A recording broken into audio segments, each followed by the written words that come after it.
Di sini yang gue belajar paling penting adalah investasi di skill yang bisa ngasilin kita uang buat bisa investasi lebih besar. Jadi jangan pas masih income-nya kecil nih, kita hajar semua berhemat kayak mampus, investasi itu nggak bakal bisa kaya. Yang kita bisa bikin kita kaya adalah tingkatin skillnya naik. Gue waktu itu pas punya income 10-20 juta, ya gue coba berhemat kayak orang gila. Gue berhemat mati-matian. Oh nggak boleh beli ini, nggak boleh beli itu, nggak boleh beli ini. Alhasil gue cuma bisa invest 10 juta. Biaya hidup gue 10 juta untuk kasih orang tua segala macam. Sisa 10 juta. Dari 10 juta lu mau jadi kaya gimana? Lu mau invest nih 7%. Ya mungkin bener bisa kaya 50 tahun, tapi mau kaya gimana? Begitu gue udah tahu ya, investasi terbaik itu adalah leher ke atas. Yang gue lakukan apa? Gue switching. Gue nggak investasi di aset kelas. Waktu gue cuma punya income 20 juta. Yang gue lakukan apa? 10 juta tadi yang gue tadi taruh di saham blue chip. Ya, gue tarik semua dari sekuritas gue bayarin orang makan. Itu yang gue lakuin. Jadi gue cari orang ya yang menurut gue lebih hebat dari gue mau belajar dari dia, gue coba reach out, gue coba traktir untuk makan siang atau makan malam. Jadi gue budgeting 10 juta itu semuanya gue bakar buat bayar orang makan. Itu gue pakai untuk ngelobi orang ya, yang akhirnya jadi network gue sekarang. Itu yang gue lakukan, gue ajak orang untuk makan siang ya, gue belajar dari buku, gue ikut banyak banget workshop online. Itu yang gue lakukan. Jadi gue tingkatin gimana caranya dari 20 juta bisa naik ke 50 juta. Karena kalau misalnya kita investasinya cuma tadi 10 juta, itu lama tuh. Lu 6 bulan aja 60 juta plus bunganya berapa doang. Tapi sedangkan kalau lu tingkatin keluarin 10 juta untuk lu bisa increase dari 20 juta jadi 50 juta ya.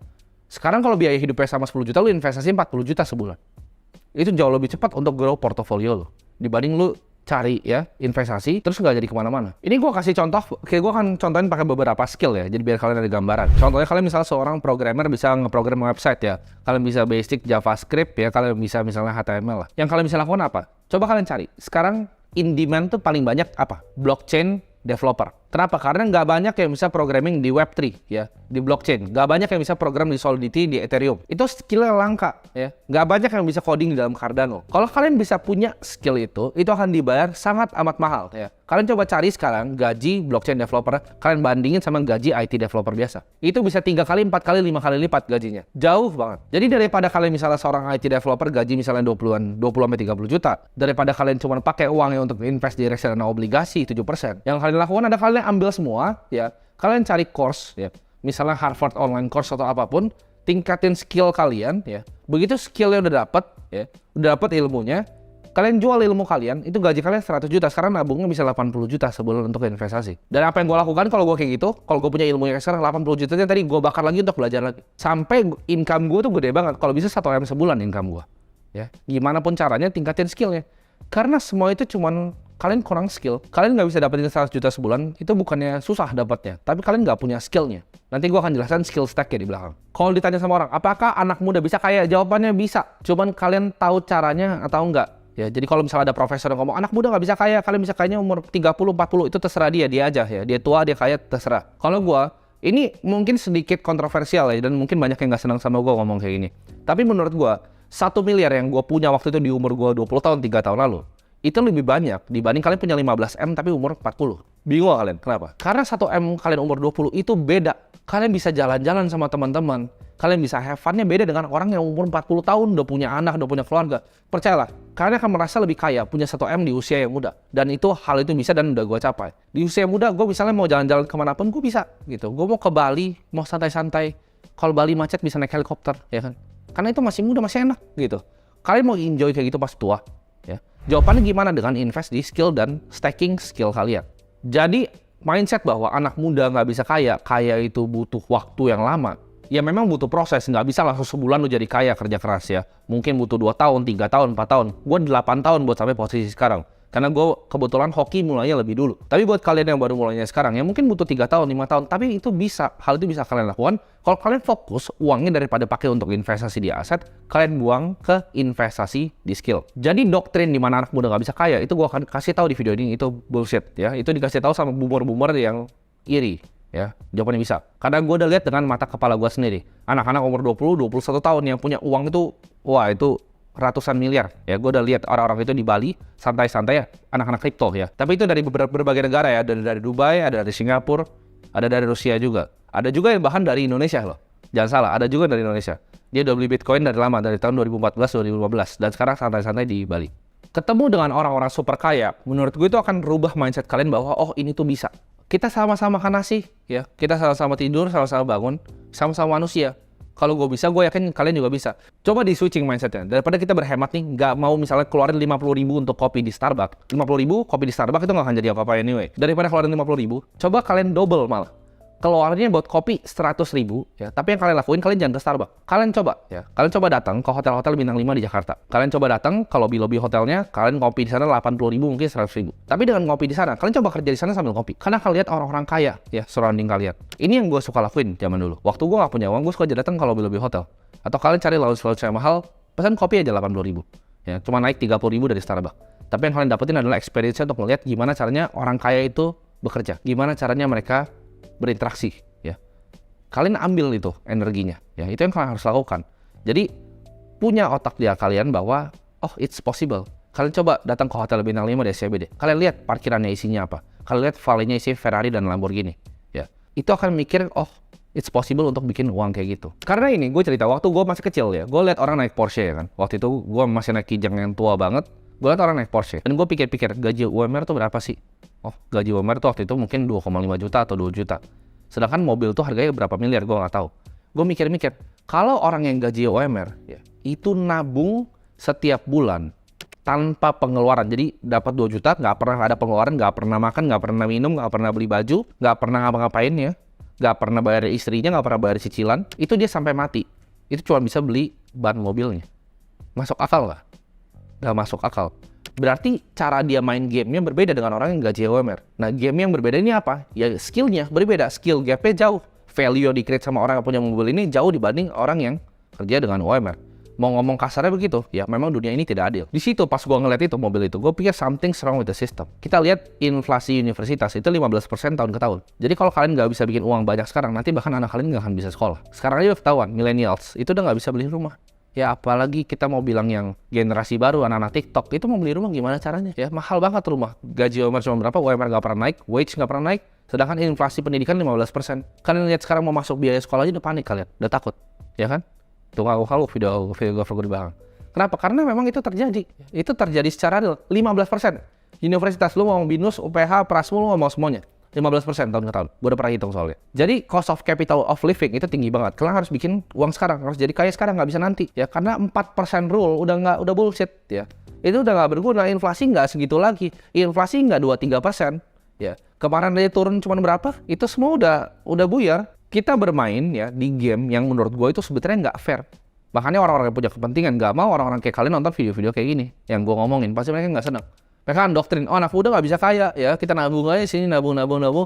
Kita nabung di surat utang negara, santai-santai, ya kan, kaya nanti. Itu yang mereka mau, ya mereka mau bikin generasinya jadi budak gitu. Karena itu orang-orang yang punya kepentingan. Jadi kaya, itu sesimpel, kalian create value, ya kalian cari problem di suatu market, ya kalian cari solusi untuk memecahkannya lebih baik dibanding orang lain. Itu adalah jiwa seorang entrepreneur. Itu yang dilakukan pengusaha. Tujuannya adalah, namanya pengusaha kan, kita berusaha. Kita berusaha untuk apa? Untuk memecahkan sebuah solusi di masyarakat. Makin besar masalah yang kita selesaikan, makin besar uang yang kita akan dapatkan. Ini gue akan jelasin ya, gimana caranya kalian tingkatin skill ini. Karena tadi gue ketawa tuh liat editor gue di belakang, jadi gue akan jelasin juga sekalian biar dia dapat gambaran gitu. Gimana caranya ningkatin uang. Pertama, lu misalnya videographer, ya level paling rendah, lu cuma pegang video. Lu pasti akan cuma digaji. Ya. Lu mau naikinnya gimana? Oke, gue mau jadi editor. Jadi bisa nyambi tuh videographer sama editor. Begitu tuh jadi satu, gajinya pasti naik ya. Yang bisa video, yang bisa pegang kamera sama bisa ngedit, ya itu gajinya pasti lebih tinggi dibanding yang cuma pegang kamera, itu udah pasti. Nah, dia bisa pegang video, ya bisa pegang kamera, bisa ngedit juga, plus dia ngerti social media. Oh, thumbnailnya bagusan gini, oh title-nya bagus gini, itu pasti naik lagi tuh gajinya. Karena level udah di atas, udah mulai mikir tuh. Oh, social media game tuh gimana? Bikin video yang laku tuh seperti apa? Akhirnya dia jadi apa? Jadi konten strategis. Dia jadi punya skill apa? Ya, pertama konten strategis, punya skill social media, punya skill copywriting untuk nulis title yang menarik, untuk nulis thumbnail yang menarik. Jadi skillnya udah banyak tuh. Bisa videografi, bisa editing, social media, konten strategis, sama copywriting. Udah 5. Nah, ini bisa ditambahin lagi, bisa. Karena skill tuh bisa ditumpuk. Jadi jangan kira skill tuh linear, skill tuh bisa ditumpuk ke atas. Next skillnya apa lagi? Ya, dia bisa scripting, dia ngerti materi yang disampaikan sama orang yang dia rekam. Dia bisa bikin skripnya sendiri tanpa disuruh. Itu udah pasti gajinya udah mahal banget. Itu udah mungkin 4-5 kali dari gaji sekarang. Cuman nambahin skillnya. Bedanya orang apa yang nggak bisa dapat duit? Itu orangnya malas aja, malas belajar. Jadi kalau skillnya kalian tambahin tuh udah 6, bisa scripting lagi. Udah lengkap tuh, udah full paket. Nah kalian bayangin, itu dia udah punya skill hole tuh untuk bikin sebuah video YouTube ya, dari videografi sampai bisa scripting. Gimana caranya upin ke next level lagi? Oh dia belajar misalnya lebih ekstrim, dia belajar tentang marketing overview, dia belajar tentang caranya branding tuh gimana, cara personal brand sebuah orang tuh gimana. Terus dia naikin lagi skillnya, oh dia mau belajar tentang leadership, gimana caranya ngurus editor-editor di bawahnya, gimana caranya ngurus sebuah tim, bikin tim ini jadi bagus, tim marketing, tim konten, tim strategis. Next thing you know, dia jadi CMO, Chief Marketing Officer, jadi direktur. Dengan apa? Dengan ningkatin skill yang dari videographer tadi cuma pegang kamera, tingkatin skill sesuai urutan yang gue bilang. Lu bisa jadi direktur marketing. Itu contoh di videografi. Contoh lagi ya, ini gue contoh skill yang lain. Misal kalian awal iseng-iseng invest crypto, trading crypto, awal-awal nggak jelas gitu kan. Belajar kalian gimana caranya lebih dalam. Kalian belajar gimana caranya research token, cara koin, tokenomics itu kerjanya gimana. Kalian bisa jadi advisor di sebuah project. Itu gajinya langsung eksponensial. Mau naik lagi, kalian bisa jadi hedge fund analis di fund crypto. Itu lebih gede dibanding fund manager reksadana saham manapun di Indonesia gajinya. Gue kasih tau. Kalau kalian bisa jadi fund manager di hedge fund crypto luar negeri. Adakah yang remote? Ada. Banyak orang yang bisa kerja kayak gitu. Karena apa? Skill gap. Ya, kalian nggak punya skillnya. Kenapa nggak punya uang? Kalian nggak punya skillnya. Terus lu mau investasi dengan uang cuma 5 juta, 6 juta? Mau kapan jadi kayanya? Kalian tingkatin dulu skillnya tadi. Kalau jadi direktur marketing gaji 100 juta. 80 juta, 90 juta. Investnya bisa banyak kan? Cuman dengan nge-stack skill on top of each other. Ya ditumpuk aja terus skillnya. Ini gue akan kasih tahu blueprint gimana caranya kalian bisa jadi kaya dengan skill apa yang harus kalian punya. Satu, ya skill jualan. Lu harus jago jual barang, jadi sales. Ya kalau mau jadi kaya, kalian harus bisa jual barang kalian. Kedua, skill untuk nge-build. Ya, skill building. Kalian bisa bikin produk, bisa bikin jasa atau service yang orang mau. Produk atau jasa terserah kalian pilih. Bisa bikin offering ya, bisa bikin produk intinya. Dan yang terakhir, skill untuk jadi sebuah leader atau leadership. Kalau 3 ini kalian gabungin nih, kelar. Ya bisa jualan, bisa bikin produk, bisa punya skill leadership. Mungkin ada yang nanya, oh buat apa leadership kan 2 aja bisa? Iya 2 bisa kaya. Tapi kalau bisa 3 ini mantap banget. Kenapa? Karena dengan leadership, lo bisa memotivasi orang, bisa dorong orang untuk ngelakuin yang 1 dan 2. Ya, jadi lo jadi di belakangnya. Lo bisa ngatur orang untuk 1, lo jualan, lo bikin produk. Jadi bahkan udah bukan lo lagi yang ngurus ya. Jadi ini skill yang paling penting sebenarnya leadership ini. Lo punya 3 skill yang pasti matang.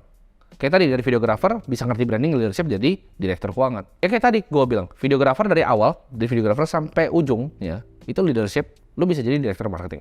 Jadi inti dari video ini adalah create big income fast. Create income yang besar fast dengan stacking skill kalian on top of each other. Butuh proses untuk gain skillnya. Tapi setiap hari kalian ngapain coba? Scrolling TikTok, main game nggak jelas hidupnya. Ya, setiap hari yang kalian lakukan, kalau belum punya skillnya, asah skillnya sampai kalian jadi orang gitu. Masa kalian mau sih hidup kalian biasa-biasa aja ya? Gue sih nggak pernah mau hidup yang average. Jadi setiap hari sampai sekarang gue harness terus skillnya. Mau itu skill leadership gue, skill sales jualan gue, skill gue ngembangin produk, itu gue harness terus. Gue cari terus informasi dan filter informasinya dari apakah hidup yang dia punya adalah hidup yang gue mau. Gue nggak mau udah tua baru bisa mau beli mobil yang gue mau. Gue nggak mau. Gue mau santai-santai, bisa naik Porsche, bisa naik Mustang, ya. Gue bisa beli jam Patek, hidup gue happy. Gue gak mau jadi orang biasa. Gue mau makan di restoran yang gue mau travel keliling dunia itu di saat hidup gue masih muda. Gue gak mau pas udah tua, udah capek, mau jalan susah, ntar, ya. Menurut gue ya, kenapa harus kaya lama sih? Kalau ada cara yang cepet, ya kan? Gue gak mau jadi MJ DeMarco yang tulis itu Millionaire Fastlane, gak mau gue. Duitnya gak banyak-banyak amat kok, gue gak mau dengerin, gitu. Gue gak mau Simple Path to Wealth, gitu. Gue gak mau jadi Your Millionaire Next Door, ya. Gue gak mau jadi orang yang 50 tahun ya kan gak ada yang tahu punya uang 1 juta dolar. Kalian coba pikir, emang 1 juta dolar uang yang banyak 15 M? Itu mungkin 7 M, 8 M itu stuck di satu rumah ya, properti. Mungkin dia punya mobil yang 500 juta BMW. Itu buat hidupin lifestyle gue sekarangnya gak cukup gitu. Jadi apakah itu uang yang banyak? Gak juga. Gue gak mau jadi Your Millionaire Next Door. Cuma umur 60 tahun dan cuma punya 1 juta dolar. Ya, aim gue lebih kenapa? Karena gue mau ujungnya kumpulin uang sebanyak-banyaknya untuk berbagi.